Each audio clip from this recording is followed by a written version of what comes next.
Perfect. Alrighty.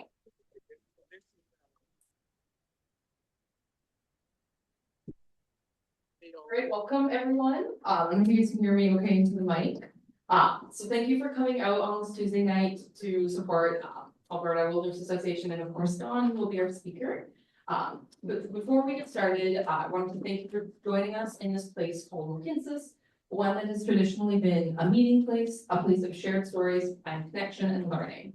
My name is Jill. I'm the Outreach and Communications Specialist here at AWA. And so before we begin the presentation, I'll be doing our land acknowledgement. So I'd like to take a moment here to acknowledge that the place we gathered tonight is the ancestral home of the Treaty 7 signatories, which includes the Blackfoot Confederacy, comprised of the Siksika, the Piikani, and the Kainai First Nation, the Tsuut'ina First Nation, and the Stoney Nakoda, including the Chiniki, Bearspaw, and Goodstoney First Nations, as well as you're within the Métis Nation homeland. As a provincial organization, we serve the entire province of Alberta, which also includes treaties 4, 6, 8, and 10. We express gratitude and respect for these lands and commit to advancing reconciliation with Indigenous peoples to ensure justice, equality, and sustainability for people and the natural world we rely on. I now want to welcome our speaker for the evening, Don Campbell, who will be doing his introduction. I'm going to give him the mic here.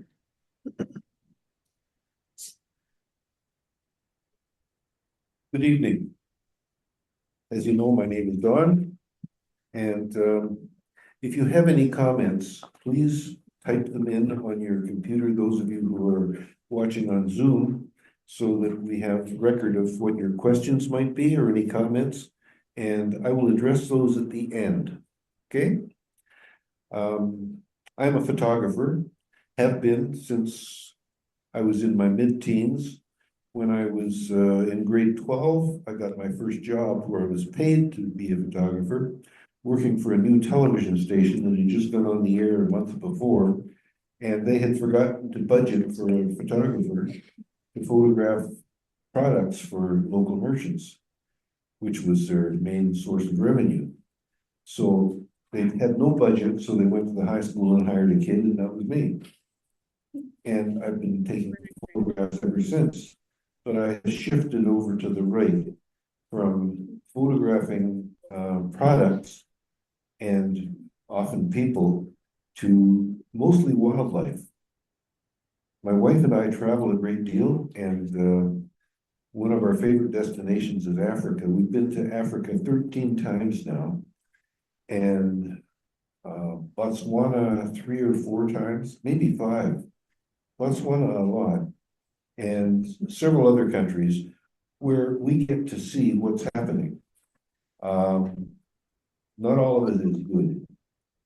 In Botswana, we got a radio call to our vehicle. If you are looking at the screen, you see a vehicle, and they're all just like that. That one is a Land Rover. Ours was a Land Ranger. And now Toyota's making them, since the British aren't building them anymore, but they built them exactly the same, so they look just like that. The back seat has a hangover, as you can see. I'm sorry, an overhang. One of the things that we find much too often is that there is little attention to what might be.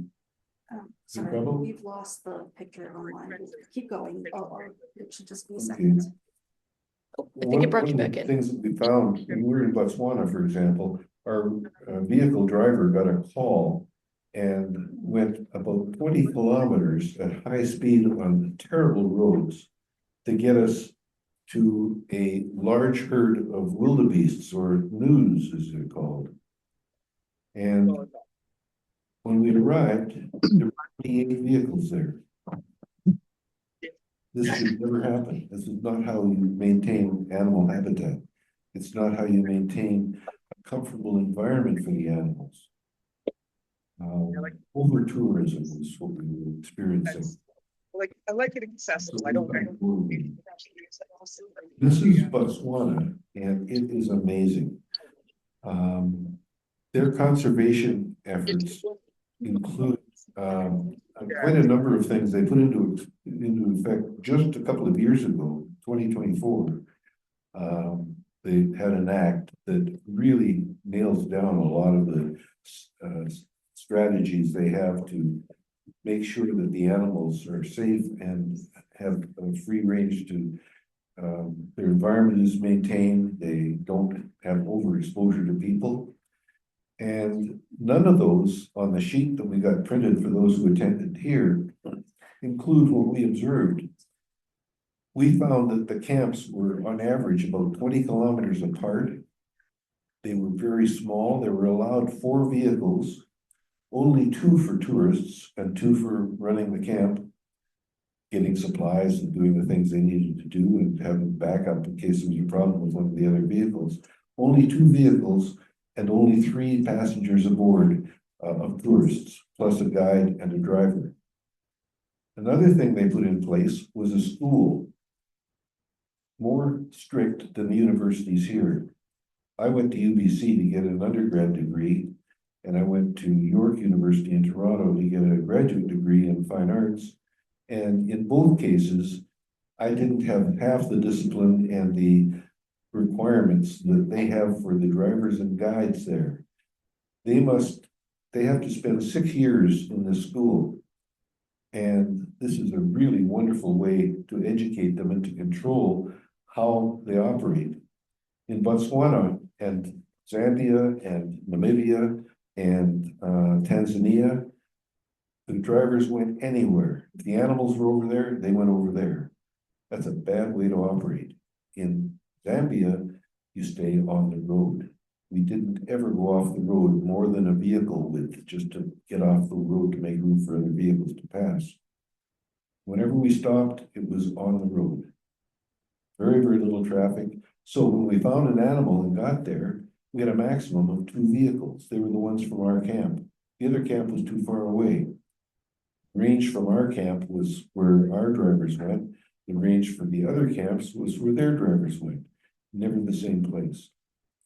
So this really prevents overexposure of the animals to humans. And it's a really wonderful technique that they have there. Let's get the pictures going here.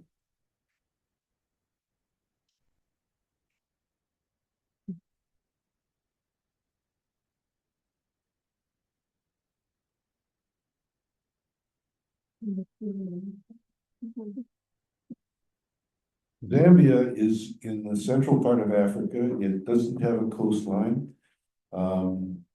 It's got lots of neighbors, and it's in the shape of a big fat U. And if you notice that streak on the right-hand side of Zambia, I don't know if you can see my mouse or not. Can you see my mouse? No, you can't. That big light green streak down there is the Rift Valley. The Rift Valley is a fracture in the Earth's crust that has created a wide, very shallow and long rift, if you want. It runs from down in South Africa. It bypasses Zimbabwe just along its northern border and goes up, and where the word Africa is, it goes up just to the left of that, and it goes up to and crosses the Red Sea, it crosses Saudi Arabia, it crosses the Mediterranean, and it crosses Europe. It's hard to see, but it's where the land is lower, and it's a broad, broad valley. What you're looking at there is probably about 25 to 30 kilometers wide. And through it runs a river that is meandering, winds all through it, wanders slowly through. It's called the Luangwa River. And in the southern part, from where the country is narrowest to the right of the word Zambia, down toward Luangwa, which is marked there, is the South Luangwa River. Sorry, Lusaka. The South Luangwa is a national park. The North Luangwa is a national park. And there are several national parks through there, taking up more than 25% of the country. If Canada could reach that, we would do really well. We don't come anywhere close.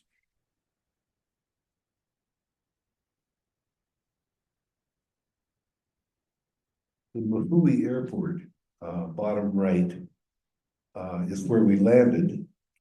And from there, we went, first of all, I think I have to show you the way. Here's the Mafui Airport.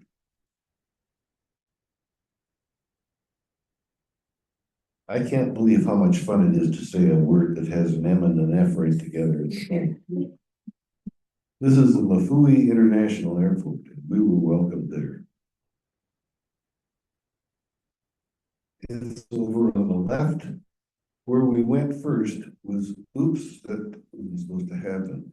Where we went was to the bottom left to see the Chindeni Bush Camp, or the Bush Camp Company, that's got a red marker there. That's where our first camp was. We spent 5 nights there, going out on runs every day.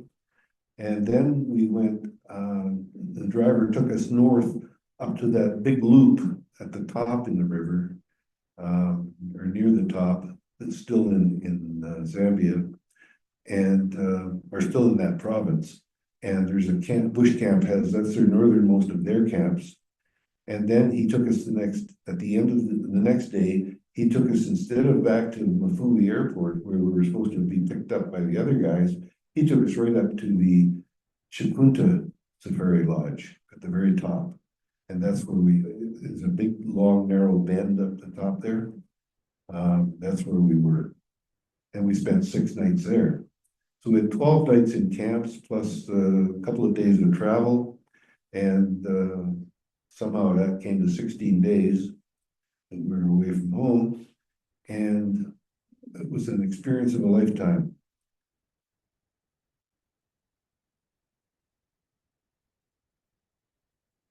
You got a left-handed guy using a right-handed mouse here. That's the first camp we were in. That's the bedroom. And you can see my wife's reflection. That's Val. She's a wonderful, wonderful photographer in full denial. But her stuff is great. You can see her reflection over in the mirror there. This next shot is from there, looking back to where I'm standing. And there it is.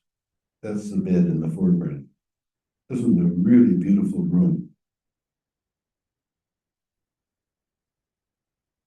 It had a very rustic dining room table on which we never ate.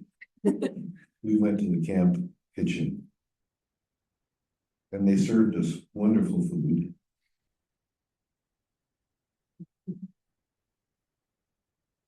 Every day started getting up at 5 o'clock. Breakfast was at 5:15, which meant we had to lay our clothes out the night before. We'd get dressed in 15 minutes, we're over at the camp. It was dark, so we couldn't go over by ourselves. A guide had to take us because there's wildlife walking through the camp, including elephants, by the way. So right up to that size. So we were escorted over to the dining area and had breakfast. And half an hour later, we were getting on the vehicles and departing at 5:45. We were away, which was before sunrise, which means we got to photograph every sunrise. It was one of those. And at the end of the day, when the sun went down, we usually had our evening break there before we continued on well into darkness. An hour and a half into darkness before we got back for supper. So it was long, long days, and every one of them very worthwhile.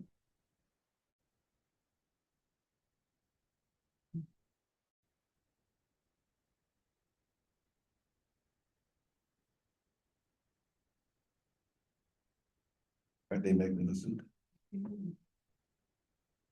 This is where you saw that vehicle in the distance in the first shot. This is from the same place, but now the vehicle is gone, and here's a herd of elephants who live in packs, as you probably know, herds, as you know. And the principal, the alpha, is always a female.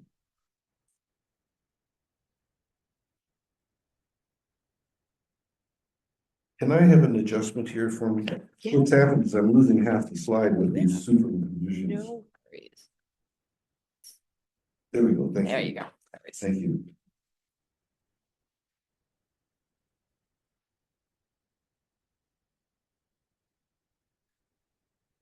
This is on the Luangwa River where that water in the foreground that you've seen in several shots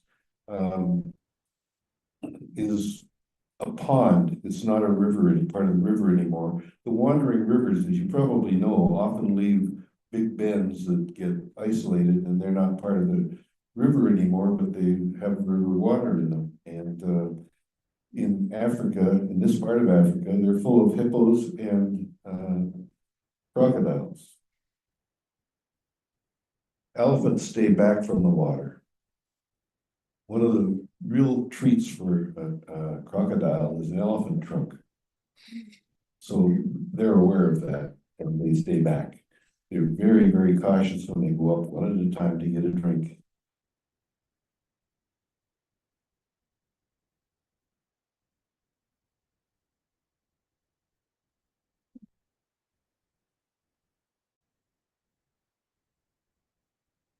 There are several animals in Africa that are very dangerous, and this is certainly one of them.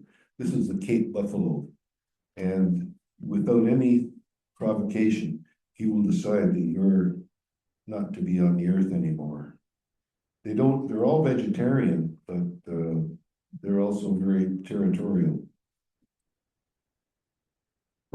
These guys live in trees. That's a huge tree. That cat is about 30 feet up. Look at the size of the bough. That tree probably went up 150 feet. Very big tree. And this cat is a tree animal. They only come down to the ground to hunt. They'll take their food up into the tree to eat. We saw lots of animals with their little ones, because we were there when the little ones were now just half grown or less. Our vehicle had an overhead protection to give us shade. And the driver, notice he's on the right because the British were here first,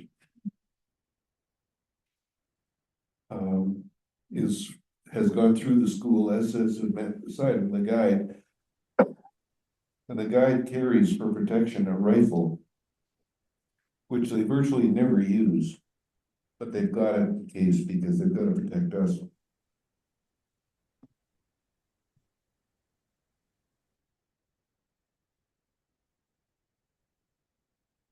This is a purple heron. I'd never heard of such a bird, but I photographed one taking off and then looked it up to see who he was.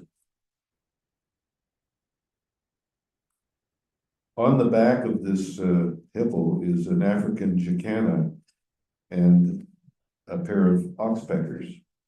The oxpeckers are there to eat. They take care of the skin of the animal by picking up bugs and mites and things that live in the skin, which is always wet. For to survive, the hippo's always got to have his skin wet. And these guys make a living off that, so it's a wonderful exchange of being together. The word doesn't come to me. This is the black-winged stilt. And these occur at the same latitude all the way around the world, north and south. So I photographed these at Frank Lake, which is just east of High River.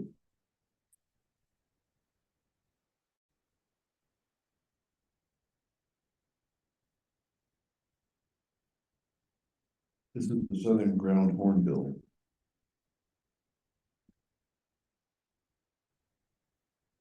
Rollers are really common there. See a lot of them. They've got a lilac-breasted roller has a white beard. This is the little bee eater. He looks pretty heavy, but when he's in flight, he doesn't. Highly aerodynamic and acrobatic. Here's one coming in for a landing. Another coming in for a landing.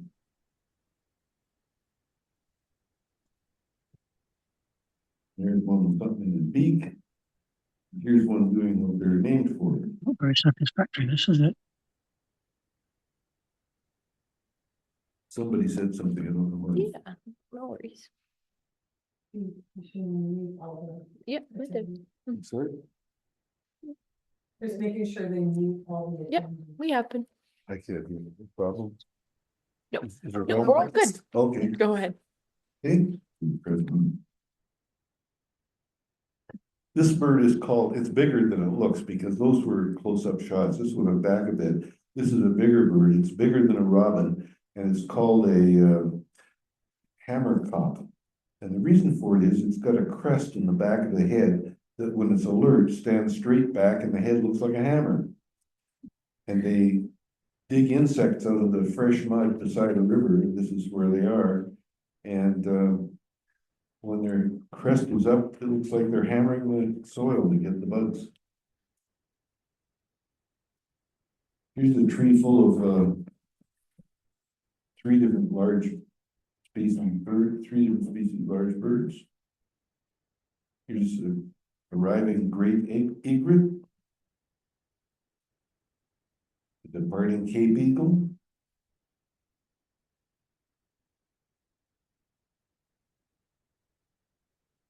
red-billed hornbill, brown hornbill is equally comfortable in the tree.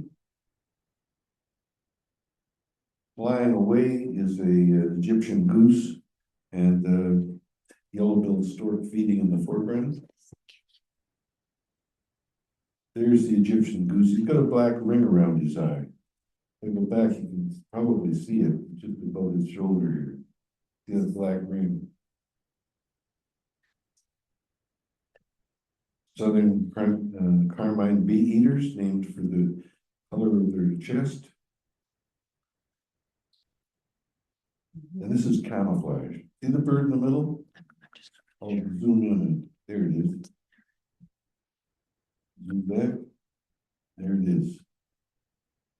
Beautiful camouflage.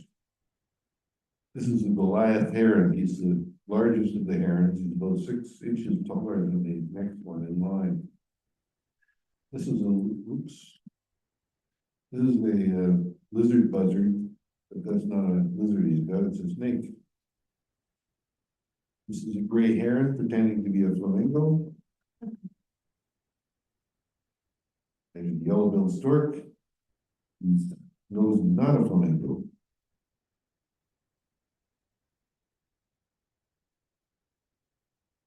Malachi kingfisher. These are found in great numbers in India and most of Africa. There's a brown-hooded kingfisher. White-backed vulture, its neck tucked in for flight, and because he's a juvenile, his back is not white, but that's what he's called. And this is the white-fronted bee eater because of the crest of his forehead. The bees have a tough time. There's a lot of bee eaters there. And this one is really interesting. That's a Mead's starling, and the feathers are translucent. As he turns, that bright parts move, and it's spectacular to see. He's just sitting there turning his head. Does anybody know this one? I looked it up and it said brown snake eagle.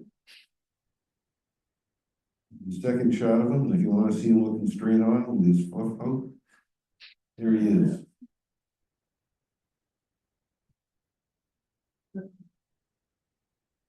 These are juvenile yellow-billed storks in flight, and because they're juvenile, they're black. And there's a bunch of oxpeckers feeding on the back of a mature eland antelope. Notice how much larger the male is than the female.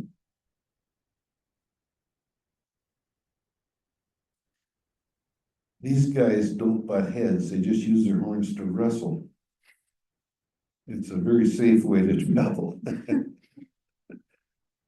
And here's some people enjoying the view. When we come to the end of the day,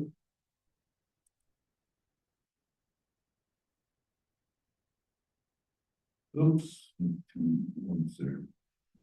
The hippo sunset. Here's the other vehicle ones. We had two vehicles. And we stopped at sunset. As I mentioned, it was an hour and a half after dark that we got home for supper, but we had a break for something to eat at sunset, as we did it around 10:30 in the morning today. And these people were totally they were totally unaware of our presence, as you can see.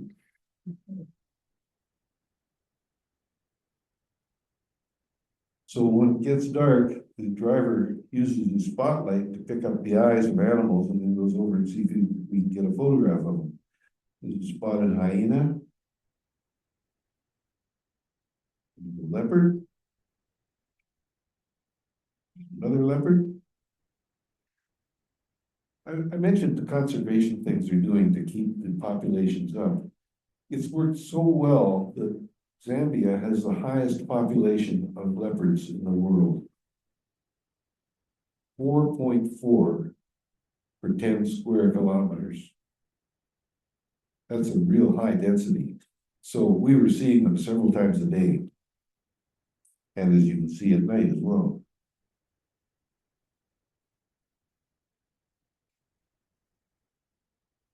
Anybody recognize him?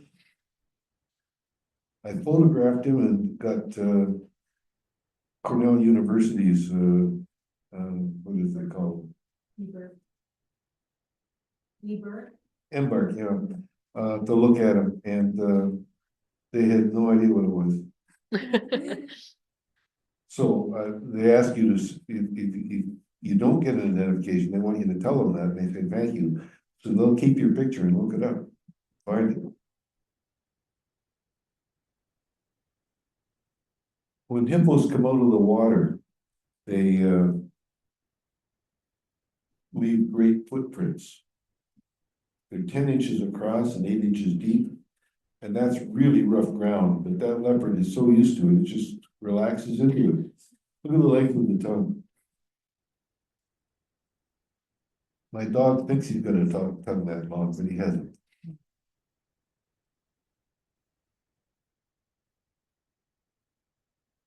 Three very risk-taking people. That hippo could cross that distance in about 8 seconds. Faster than they can get out of there. And is likely to. Hippos can move really fast in the water and don't need much reason. They're quite safe from the crocodiles because they have 3-inch thick skin. The baby doesn't. So mom protects the baby with her whole body.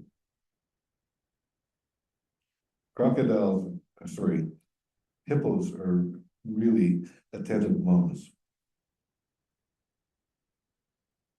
Take the time to teach your youngster what it takes to be a hippopotamus. You need a big mouth. And you need to know how to use it.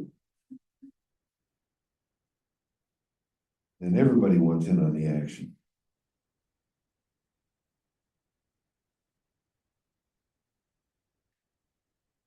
Something hippos do that is a little curious is they've got really poor eyesight. So as they leave the river, they've got to come back to it to keep their skin wet, but they go out to graze and they poop as they go to leave a trail so they can find their way back. They've got a really strong sense of smell. And they're fertilizing the ground while they do that, of course. And they have another way of fertilizing. That tail you see, if they get alert and angry or anxious, that tail will start to spin. And as it spins, it's called the fan. And then they poop. So you now know where the freeze comes from. They throw it.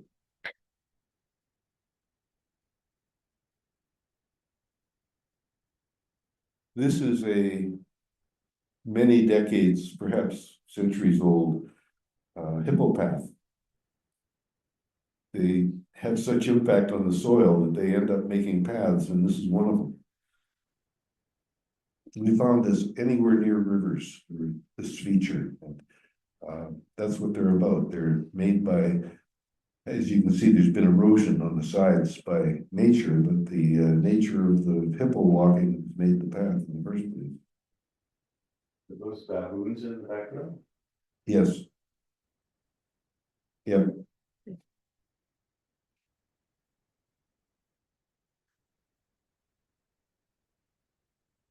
And here's the other guy that lives in the water that you have to watch out for.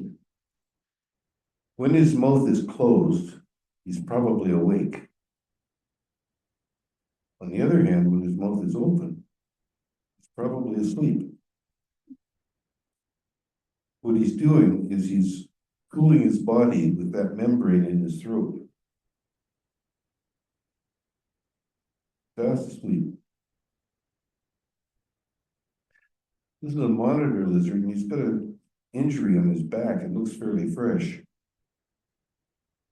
And I'm not sure what happened to him, but there it is.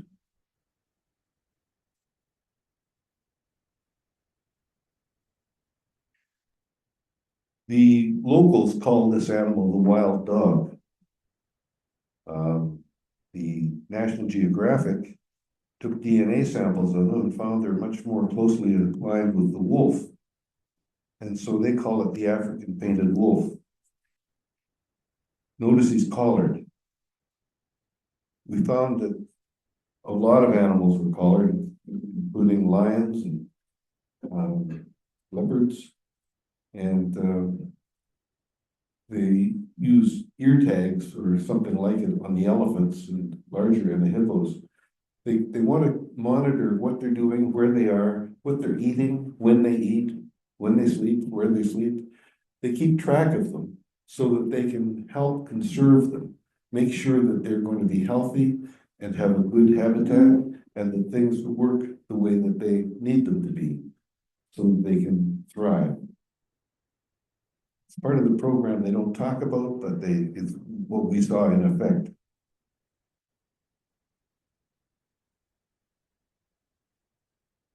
The African painted wolf is a very social animal. They live in packs. Here they are sleeping, a pack of about 11 of them there, I think. What we didn't see, thank goodness, was the tsetse fly. The tsetse fly is a meat-eating flying animal that is, it carries disease, it takes away some of the meat from you, and the camps put these flags out. They found that when a tsetse fly sees a blue and black side-by-side patch, they go nuts. Notice on the right-hand post is a little bottle. When the flag is attracted to this and goes over there, it goes down inside and takes a drink. And it's not poisoned. It comes out, it's just fine. It's healthy in every respect but one. It's unable to reproduce. And that's why the tsetse flies are in such good control. We didn't see any of them. And it's because they take care of them that way. They just don't reproduce. So the only ones that come in are with animals that come from somewhere else, wander in and bring them in, and they see a flag and they're taken care of.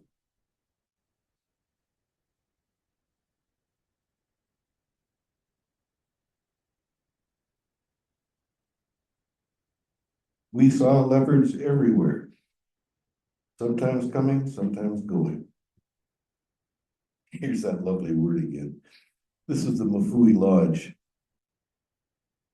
The airport and the town are there only to serve the camps, the tourists, and photography groups.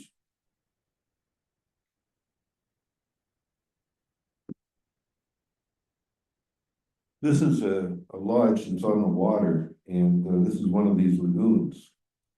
And this is technology at work. This is my cell phone, handheld, panning. And look how smooth that is. That's because it over photographs, samples, and lines up and prints each frame so that it's perfectly aligned, so you don't get any bumping and moving. And you see that little black dot on the left that just showed up? That's a hippo. That's why you don't go in the water.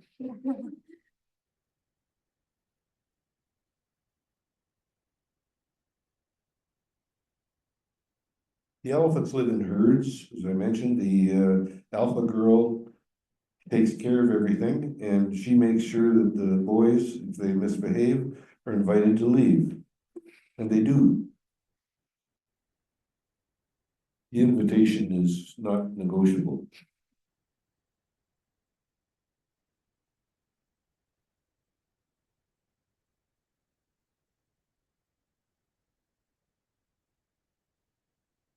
Elephants use dust the same way they use water to take care of insects on their skin.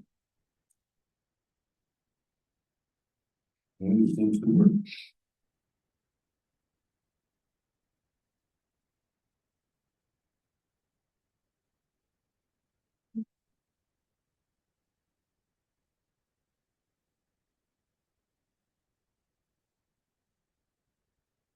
This guy, that's right down his throat. He's getting this is what we call a deep drink of water.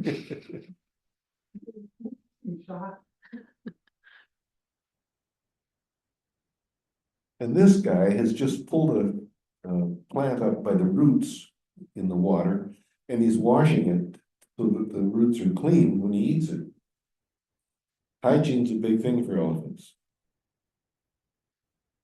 So go back to that last frame and tell me why they were eating dirt. When we're near any of the large game, the vehicle is not only got its motor running, but it's in gear. And the driver is ready to depart very rapidly as soon as the elephant shows any kind of, or the animal, whichever it would be, that shows any kind of aggression. 2 weeks before we got there, some people were killed with an elephant that got to a vehicle and rolled it over. There were survivors to tell the story, but not everybody. Tell me that they don't have mental capacity to communicate. He's not making a sound, and that's obviously a meeting. There's a deep discussion going on here.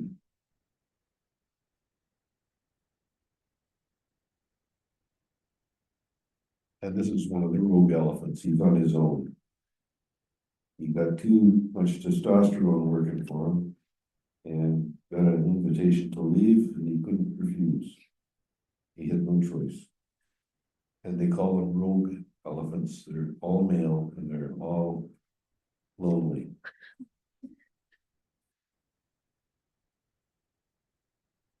So here we come at the end of the day again, and the driver brings out this big spotlight, sweeping it left and right, to pick up the eyes of animals, so we can photograph these animals. This is called a common genet. He's out at night only. We also saw nocturnal birds, and we even saw an aardvark.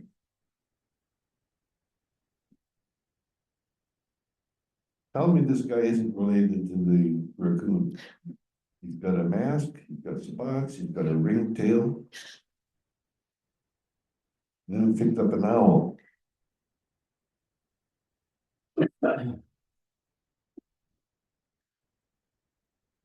That's the thick knee, because of the bumps halfway down.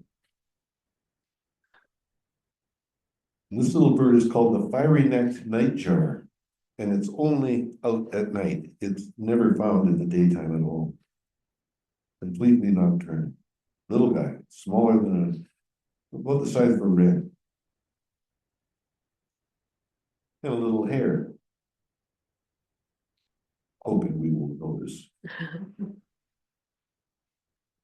These are the bad guys. They don't take anything at all to decide they're going to come at you.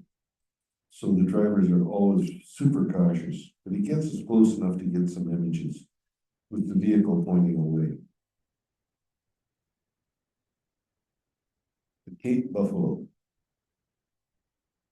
herd animals. There's a unicorn, and there's a couple of oxpeckers on the back, another one coming in for a landing. And they're welcome because they take care of the itch bugs.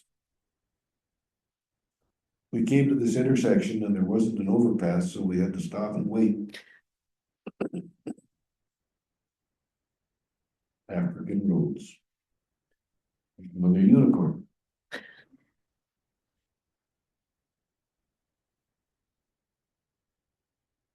One of the things we found was that the news, the gazelles, antelope, always comfortable to share space because with the Cape buffalo and the wildebeest, because they don't compete. They graze together, and it's safety in numbers and safety, particularly for these little guys who are definitely cat food, and they do better if they're in a group. The other thing is they stay in the open. There's a spotted hyena in the background, and they're perfectly safe from them because the spotted hyena won't do a kill. It's a thief. It'll go after somebody else's kill. And this is the first country we saw where we saw them alone. I don't remember seeing two together, in fact. And anywhere else, I'd never seen one alone. They were in packs because they attack as a pack to steal a lion's kill. And here, there is so much food that they don't have to cooperate, so they don't. It's not necessary, so it doesn't happen.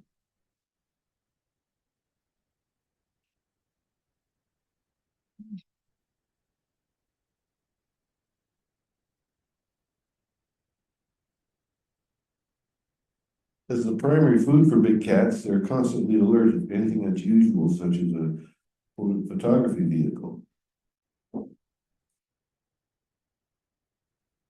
They're quick to respond and very agile.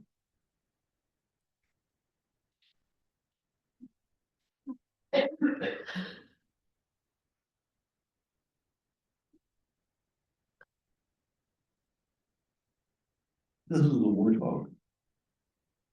These guys are also very dangerous. They're quite small, but they're really aggressive and territorial.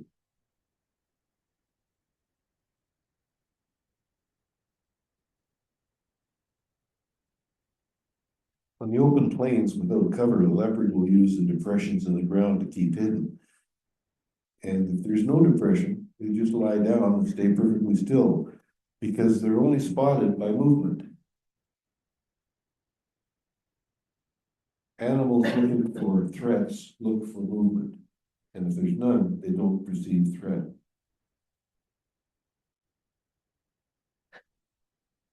As I mentioned, the leopard is a tree animal and lives up there except when it's hunting. Also, it pulls its food up into the tree to eat. That way there's no problem with hyenas.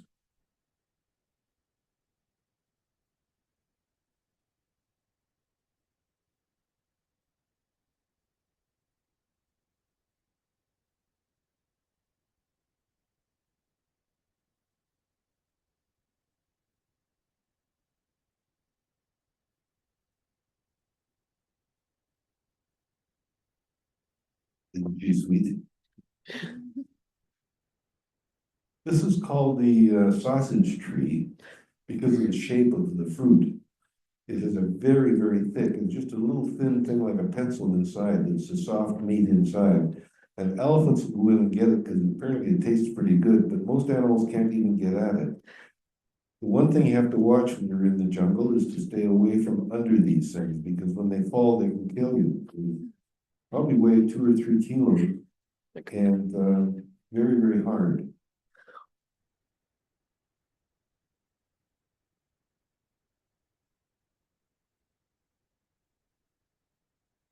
What's distinctive about the thornycroft is that there's no spots below the knees. Other giraffes have spots right down to the hoof, not these guys. And they exist only in Zambia. In every other respect, they're very much like any other giraffe.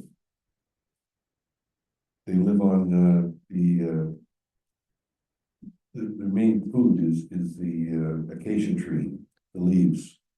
And they have no trouble with the thorns. Neither do elephants. They both like acacia leaves.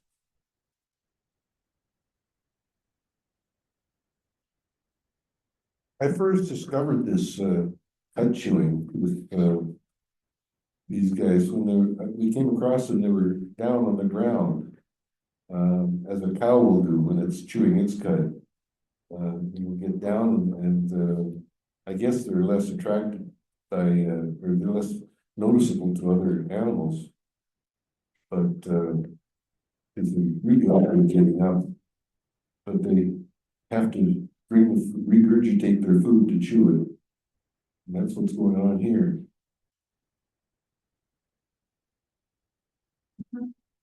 Albino. Black tongue.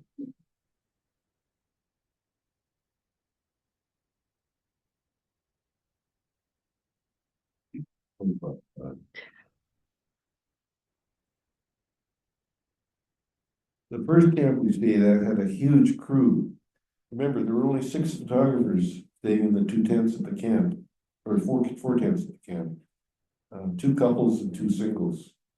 And there's another couple of tents for our drivers and guides. And we were outnumbered by staff. And very well taken care of, by the way. This was the camp. This is our hut at the second camp. It was called the Fish Eagle, as you can see. And here's the view inside it. It's a tent. With a queen-size bed, a fan to move the air because there's no air conditioning. And the bathroom is outside the tent. It's an extension on the tent. And there's the shower in the background. You see these tall sinks in the foreground are beautiful. And anybody walking by could see you if you were showering, except there's nobody walking by. There's nobody there. You're quite safe. The only people that go over to the tents are when they're called, and they're the guides that take you back to the lodge because you don't want to, you can go during the day, but not at night.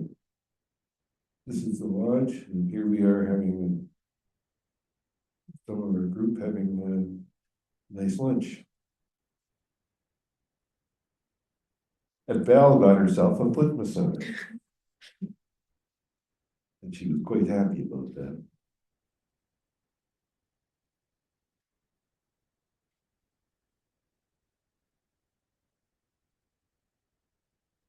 Very attentive, and they turn their head straight toward you.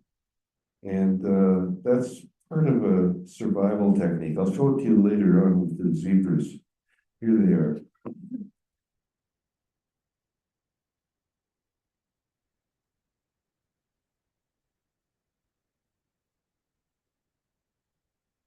Now he's playing. Oh, does that feel good? Don't ask. The scientists were quite interested about the stripes on a zebra. Why would they have stripes? It took them years, but they figured it out. An insect won't land on a vertical white-black image line. And so the stripes work really well to help keep the insects off.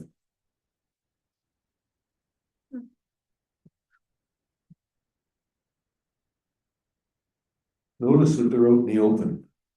It's hard for a big cat predator to come at them unobserved. And notice, I was talking about the face straight at you. They learn that as babies. They look straight at whatever doesn't look like it belongs, such as a lion, a leopard. If they are looking straight at you with mom as a background, the big cat won't see them. If they're moving, they'll see them. But if they're staying perfectly still, which is what that one's doing, I could have made a time exposure there and still done well because it didn't move.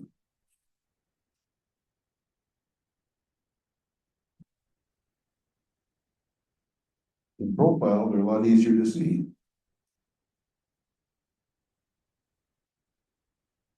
These are the yellow baboons. They're the most common in Zambia. And they're the ones you saw in the background in that earlier shot. Here's a group of baboons. These don't look like yellows in the foreground, do they? Why are they there? Anyway, they've got an albino baby.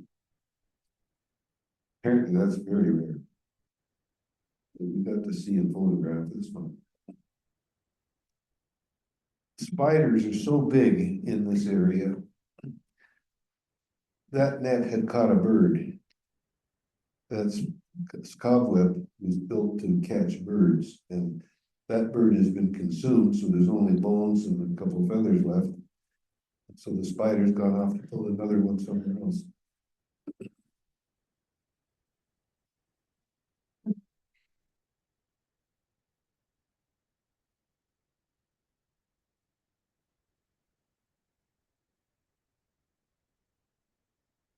So here we come in today again. There's a couple of zebras in the foreground. Sun's heading down. And when it got dark, which it does quite early because the sun goes straight down there, we found leopard. And this one has had a problem. It's got a scar on its tail. It's absolutely fresh. It's a fresh injury there. It's still bloody. We had two vehicles, as we mentioned. They had these spotlights, but we got, as you saw with this is a very flat looking image because the light is right beside the camera. Here we turned our light out. The other vehicle left its light on to give us nice backlighting. So we got this lion. What's this about? Sorry about that. I think it's just our internet might be a little unstable or something today. It keeps disappearing on us. So we got a screen share. Yes, Yep. it should be. Okay. Okay. Yeah. Lions don't yawn a lot. They do yawn a lot. That wasn't a roar, it was a yawn. And there's a bigger yawn. Here's another one through the grass.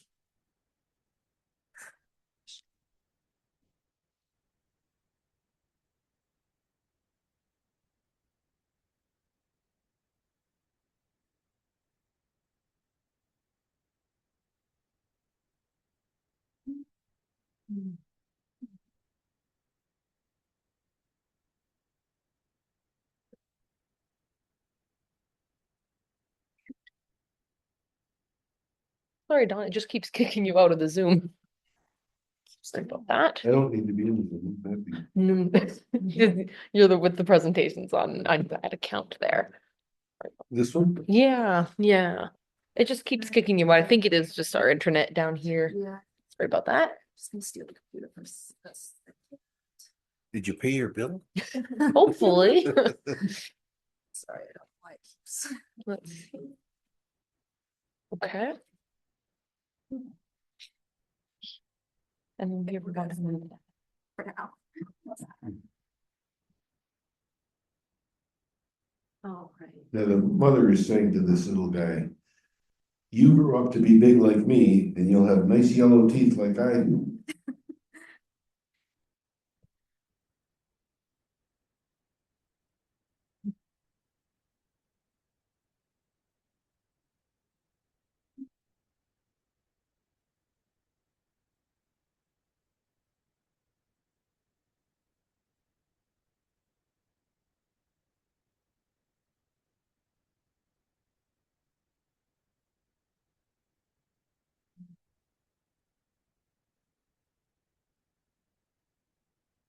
These are our two vehicles. Everybody's there but me. I stepped back to take the photograph. And the two on the right, who's standing aside there, are our two resource people. They're a married couple, Charles and Sabine Stolz. And they work with Pangolin Tours in Zambia, Namibia, wherever they're doing their thing. First time we saw them was on the Chobe River, which is north boundary between Botswana and Namibia. This is one of our breaks. At another one of our breaks, we stopped at a place, the camp had actually come out to this point and brought out a pizza oven and made pizza for us. Isn't that special? That is an African pizza oven. Now these roadways have been here for a long time.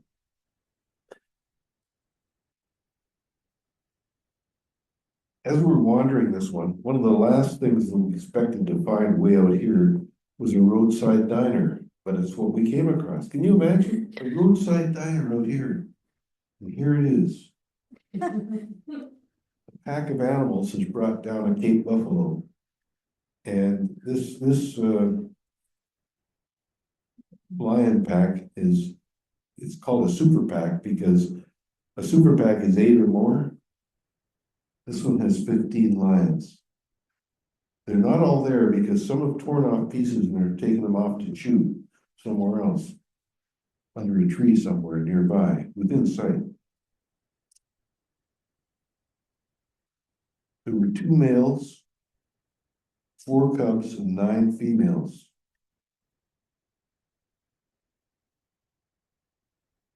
Couple of cubs. That girl's had her face in the middle. Don't ask. Standing by waiting to clean up afterwards, the spotted hyena, hoping to get lucky.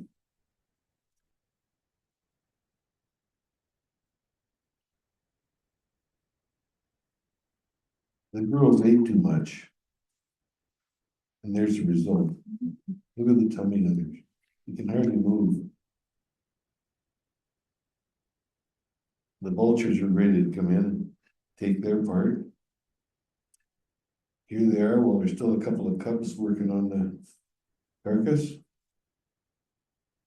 More vultures come in. But the lions have mostly dragged themselves away to suffer the gluttony that they've just gone through. And the results of it. They look almost like me. That's a moan, not a growl.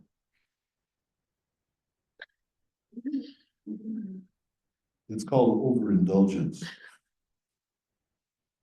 It's what we do at Thanksgiving and Christmas.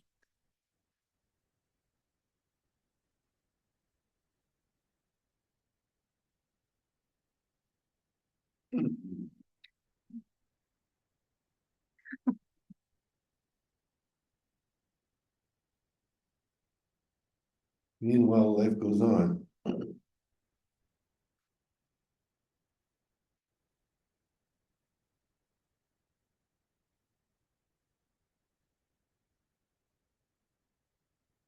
This is the African hawk eagle.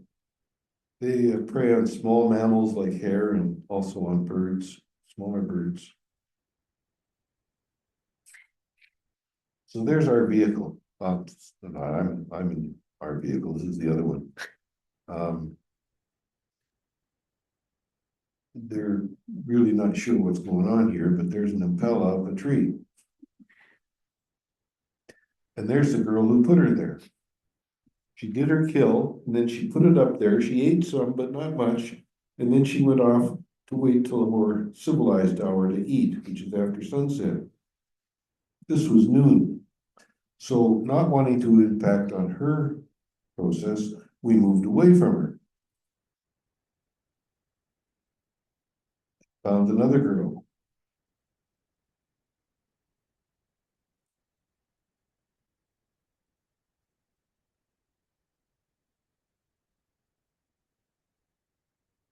We moved away from her and she followed us. and lay down in the shade over the hangover, the overhang. That's the vehicle above her. Here's the same shot. That was a crop. That's me in the middle and my wife in the red top.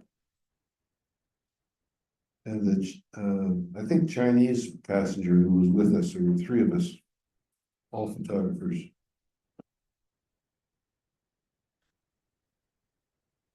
But under the tree was another leopard. Tell me when you find three leopards together, they're loners, they don't live together at all. And yet there are three of them here because of that impala up the tree. And the girl who made the kill is saying, I need to get that. So she starts walking toward us cautiously. And the guy under the tree says, get away from here. Back off. She refuses. He goes up the tree. And the girl under our vehicle, seeing him going up there, getting hold of this impala up the tree, was running up after her. So now we have two leopards in a tree, in a species that is never together. And there they are. We got lucky. And for the next hour and a half, the two of them fought over it.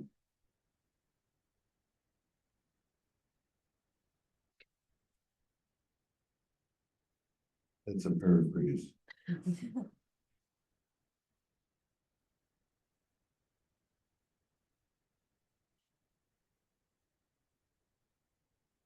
So in the meantime, we had two vehicles not moving, but photographing the heck out of this fight. Finally, she understood what he said, and the way she went. There she goes. The victor. So he decides he's going to take this carcass down.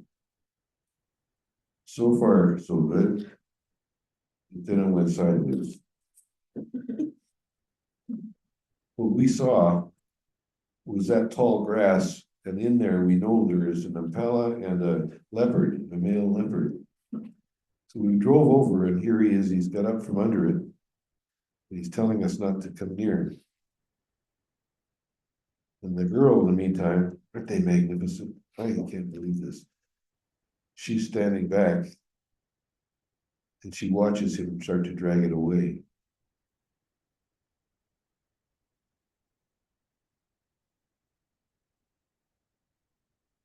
Cat has probably 100,000 times the sensitivity of our nose for scent. It's incredible. It's really, really, really high, including domestic cats. The portion of the brain that stores what we see as vision is 1/10 of what the cat has, that stores what it sees with its nose. There's the blood. So she knows her kill is here. So she goes up the tree and she can't find it. Where did it go? There's the blood smear. I can't see it. Maybe it's up there. I can smell it. It's right there.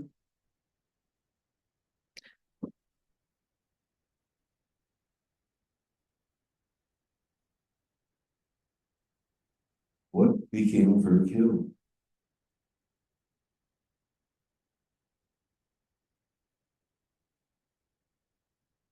So she went down. This guy says, stay away. She says, that was mine. Drags it away.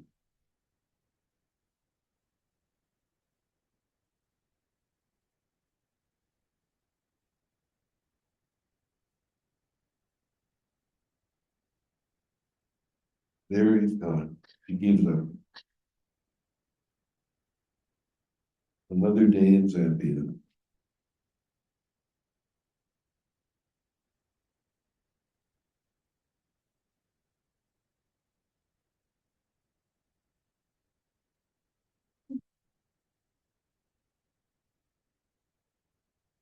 Thank you.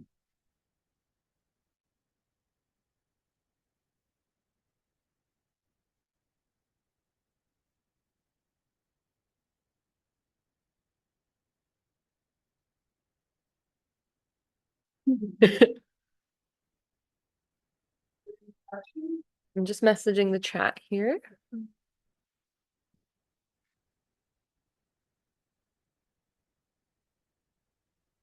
Don,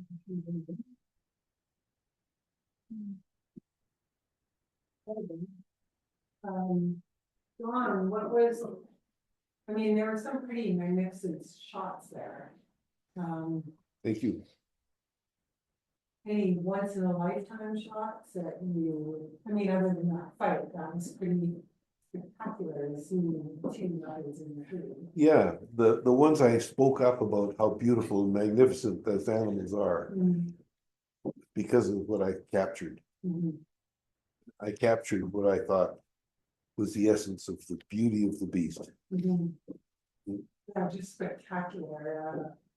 Was there a species you captured on that trip in Zambia that you hadn't seen before?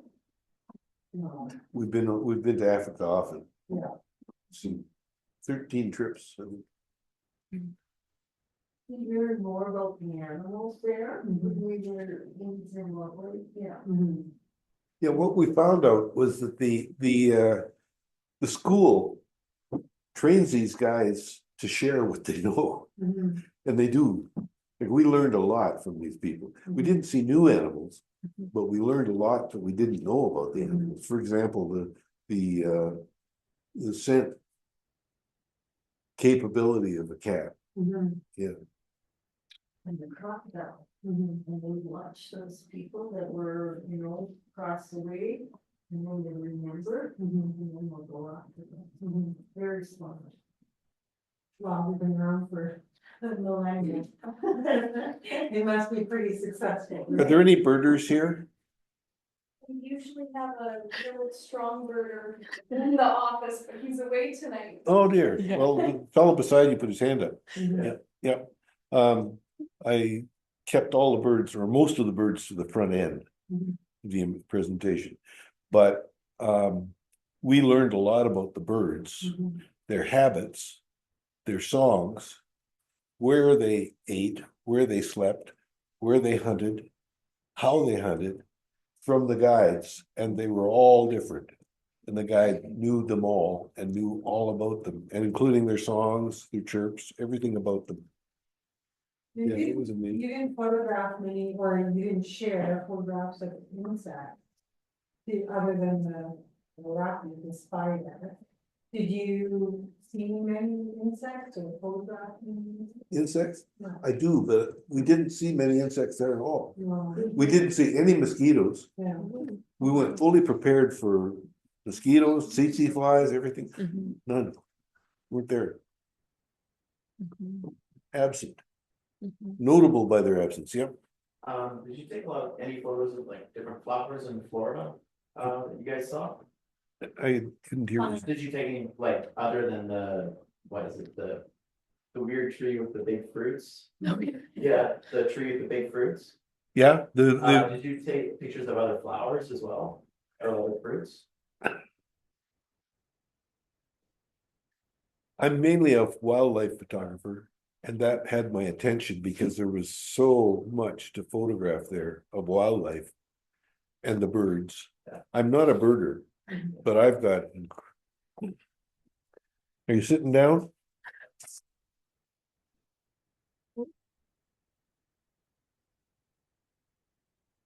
Oh, I know where it is. It's up above. It's in that thing. You have to squeeze it. Can you bring it down? It's in my car. Yeah, it's in my car. It's my phone. Val, my phone is in that thing on that rack. Yeah, you have to squeeze the things above it to come down. There's a question here in the chat. If we can answer while we're waiting on the phone here is Carrie here is asking, were there any poaching concerns in the area where you traveled for this trip? Yes. The people at home don't have the handout sheet you brought that addresses that in a minor way, but I can tell you more about that. Poaching in Africa is a major issue. In Zambia, there are no rhinos. They've been obliterated for their horns. They're gone. They don't live there anymore. Now, they can bring them in because they're in other countries. They're not totally extinct, but there's none in Zambia because of poaching. So poaching has been a problem. When we were in Botswana, on our first trip, there was we saw a lot of military, and they were in pickup trucks. One driver, a passenger, I don't know, they're all in uniform, and one standing up in the back, and on top of the hood, the top of the cab was a machine gun set up.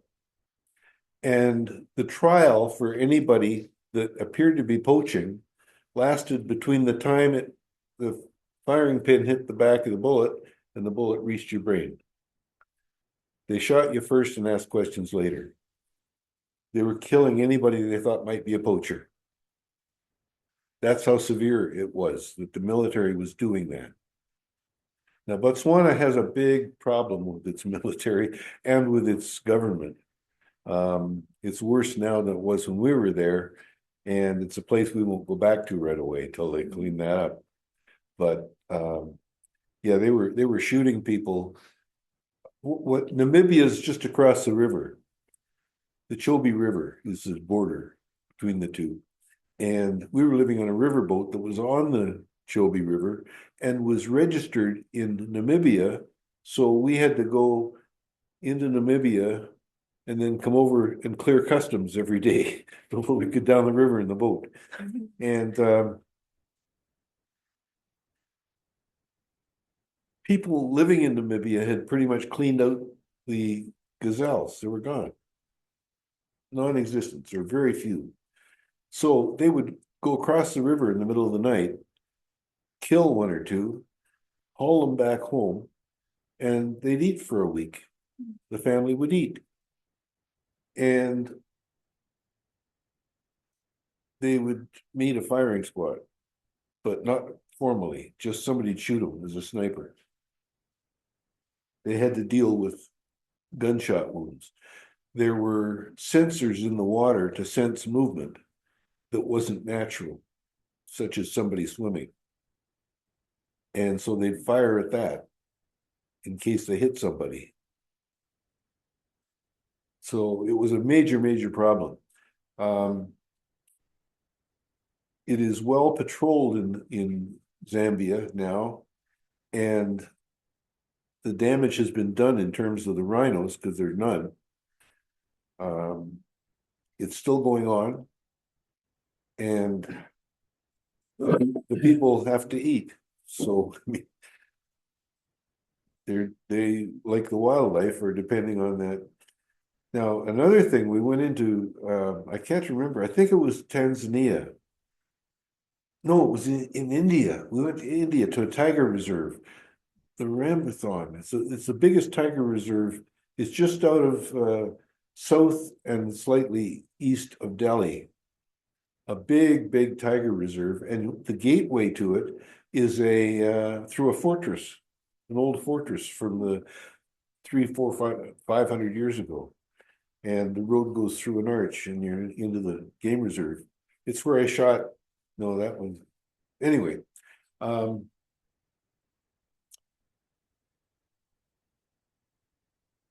lost my thread. Oh, in India, they had just set up this tiger reserve. They forgot one small item. There were a couple of small herds of gazelles in there, not nearly enough to feed the tigers that they had, not sustainably. And there was just a huge imbalance, which they were working on correcting at the time. They were trucking them in, just picking them up and putting them into the game reserve to build herds that the tigers would have a sustainable source of food. Did she find it? She found it, great.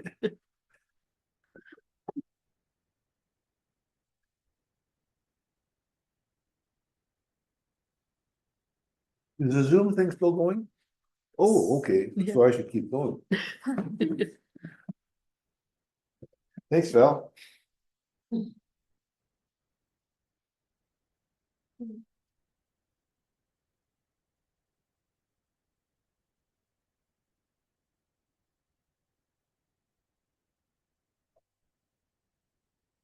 Well, this was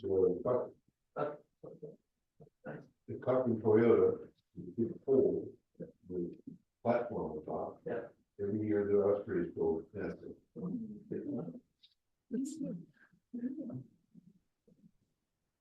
You had chicks.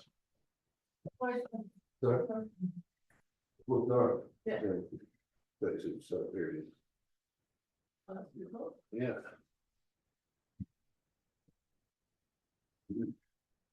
Yeah. Yeah, Osprey are big birds. Yeah. She had the nest and there were little heads showing up, but nothing you can photograph, just little bumps moving, coming up and disappearing. Her chicks.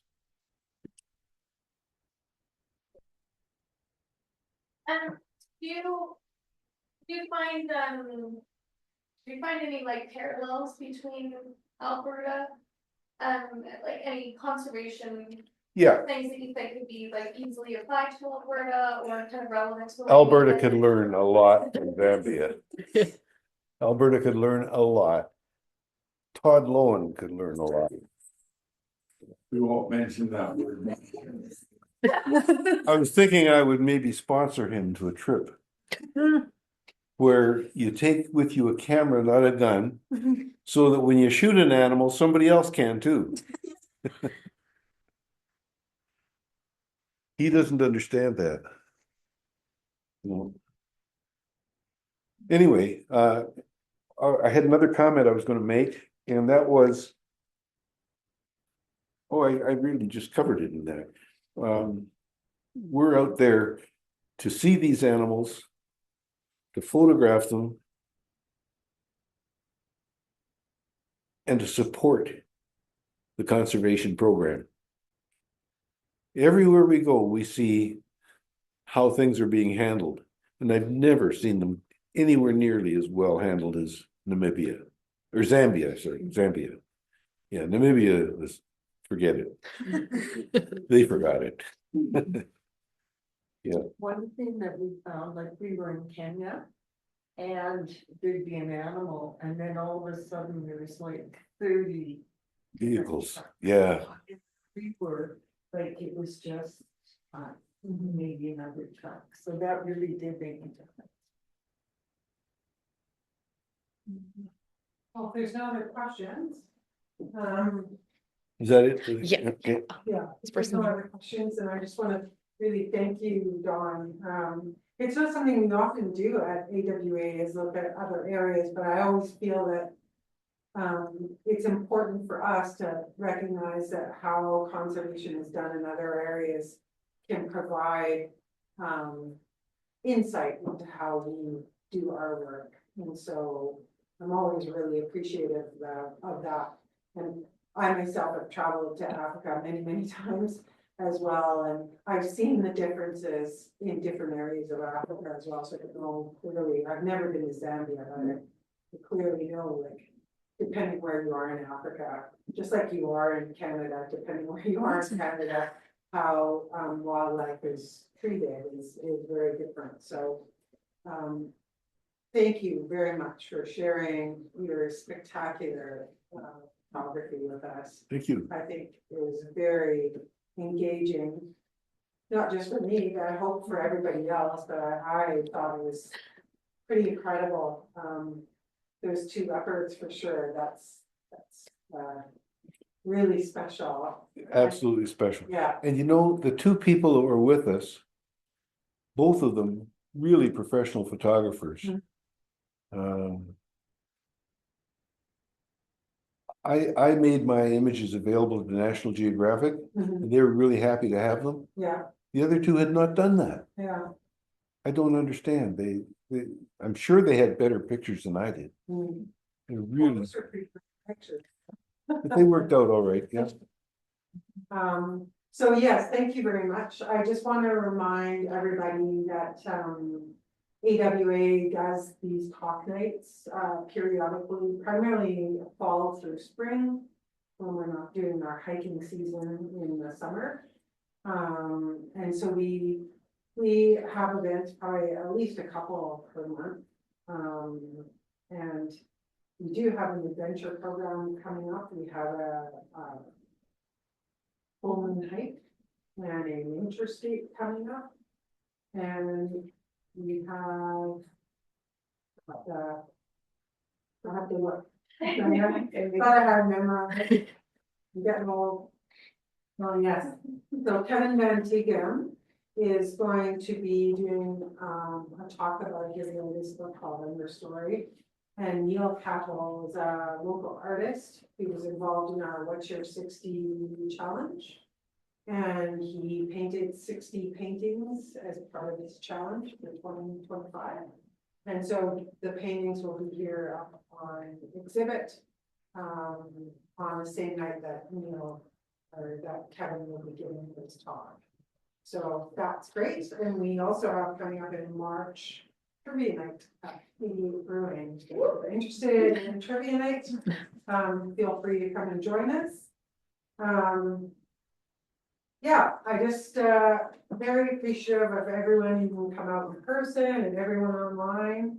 If you're not a member, please consider being a member. Your membership makes our voice stronger when we go to government. And so for a small fee, you can become lifetime members. And thank you everyone for being here.